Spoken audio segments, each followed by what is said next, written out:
For those unfamiliar, I'm a real estate agent, investor, developer, etc. To explain the thumbnail, I'll provide background. Real estate has been my career for 12 years. Since 15, I've been in real estate. After shadowing for 2 years, I was licensed at 18 and started showing apartments, doing rentals, and always wanting to move into sales and investment. It seemed confusing at first. Many failures occurred over time, yet without rain, there's no growth. To date, I've closed over $100 million in agreements. About 52 deals were closed this year, totaling over $50 million. I mostly work in Brooklyn, Manhattan, Long Island, Queens, and the Bronx. This channel was started to give back over time. My 12 years have been spent studying little keys and hints. I learned by failing and trying again until I succeeded. I often forgot to pitch listings. I often failed to rent flats to renters. Many buyers didn't trust me. Also, being young in real estate is tough because people judge you by your age. You must overcompensate, perform more, and prove your worth to get millions of dollars or save money. You must grasp their emotional process. That's why you must be professional. Over the years, I've learned how to grow, make the appropriate moves, and give buyers and sellers confidence that I'll get the job done. I also learned how to invest, find good property, compute cap rates, cash on cash flow, and net operating income. I kept practicing and improving. With that in mind, I ultimately succeeded in life. Honestly, I barely made $1 in my first 2 years. Real estate made me $5 to $10K a year for the first 5 years of my life. Additionally, I worked several jobs since age 12. I never received anything from family or friends. We moved to America when I was 3, and we weren't doing well. My family lost everything.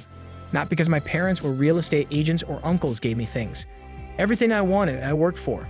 My first business was a car wash, and I also had a lemonade stand. I kept doing my best to make ends meet. I used to ask my neighbors across the block if they had any trash to toss away. If you have any CD players or other items you no longer need, I'll take them and have a garage sale with the neighbors across the street. I would attempt selling crap as gold. Life wasn't easy for kids. Growing up, I was a busboy, a barista, and a real estate agent before dropping out at 15. But I returned to college at 19. I balanced paying my expenses, working as a bartender, going to college, and working in real estate when I went to college at 19. I never received excuses. I remember occasions as a kid when we got 3-day notices and there wasn't enough food in the fridge. My parents gave me the mindset and affection to believe I was a millionaire before I was. My mom told me every day, you wake up, behave like you have $1 million in your pocket, and then go about your day. In addition, faith guided me through everything, and I'm grateful for it since I think I wouldn't have learned all my life lessons if I had grown up with luxury and possessions. I know many individuals are struggling and have ambitions and aspirations. Many people desire to grow, invest, succeed, and not struggle in their real estate jobs or lives. Financial freedom has always been my aim, and growing up with that rough background put me in the future so that whenever I got $1, I think about the time I didn't have enough money to buy a can of soda when I was thirsty and had to work. I didn't have time. I messed up as a kid and spent what I made, but I learned to save and invest. Through those ties, I made more connections over time. After satisfying people and giving them an amazing experience, I sold their units, found them an amazing department, and made them happy. I learned that in everything I did, there was competition to be the best, to stand out. My success in everything came when I stood out from the crowd. Being positive and thinking positively is my approach to life. Every day we wake up is a blessing. Everything else is a bonus. Being well, having the correct mindset, being alive, and having a family is a blessing. Never underestimate the blessings of tiny things and everything else. The goal is to avoid material goods. Your way. Don't expect material goods will advance you. Understanding that materialistic objects like cars, watches, and phones depreciate is important. Some watches, vehicles, residences, and other items appreciate over time. You should focus on the stock market and real estate, which appreciate the most, because another $1 in savings could be invested. Understand that my purpose now is to educate you. Knowledge is potential power, not power. If you don't use what I teach you and what you learn from diverse environments, you'll fail. Talk the talk, but also move. We'll cover everything on this channel. Please subscribe, like this, comment below, and tell me what you want to hear about and what you don't understand. Several things took me years to learn. What's hard money? How can I buy a house? Do I need a conventional mortgage? How can I get a mortgage? May I be approved? Do I need to show much in taxes? Am I self-employed? Wondering what's up? I'm here to answer many questions. Remember to follow your aims and intuition, boys. When I initially started in real estate, I witnessed so many people in an agency who started working in real estate and left 6 months or a year later. They quit.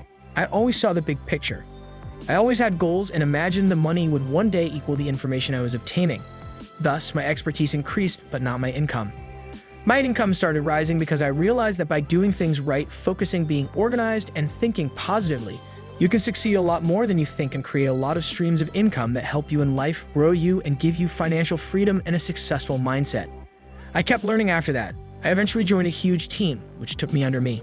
Don's fact was that I wasn't making much money, but I was getting a lot of exposure and connections. I was at every open house and showing, volunteering first since I knew I could meet buyers. I knew I'd get experience, grow, and learn every time. Same thing, I kept learning.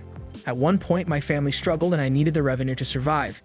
This excellent guy who did many developments gave me a job.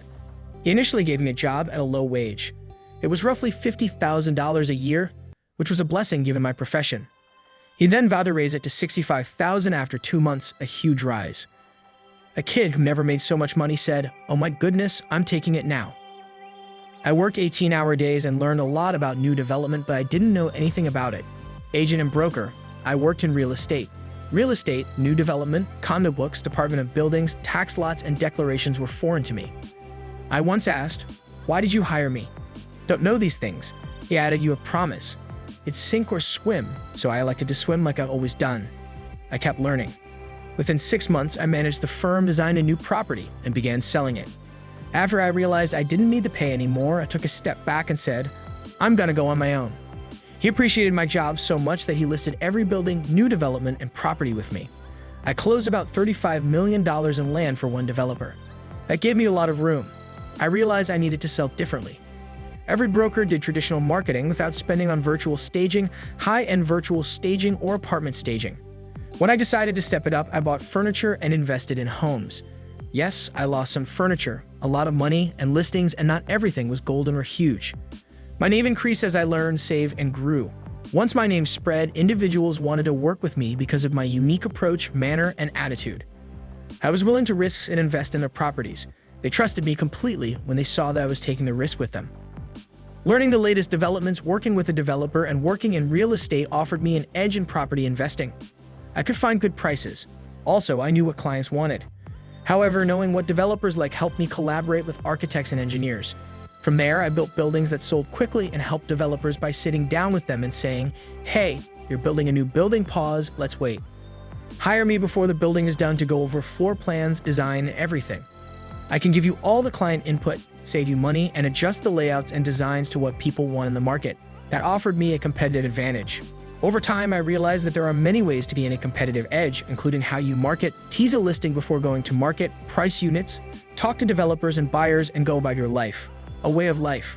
Once you get the lifestyle under control and find ways to take your job, you're employed for one thing and can perform it well. End the story, you'll get paid. You can overgive and overdo it to establish your market lane, a brand you are. This is what we're doing. In a day and place with 1 million brokers and hundreds of thousands of developers, brand building is crucial. You distinguish yourselves how? Why work with you instead of someone else? Because the field has fantastic people. For more interesting topics, make sure you subscribe our YouTube channel and give your feedback right now. Thanks for watching.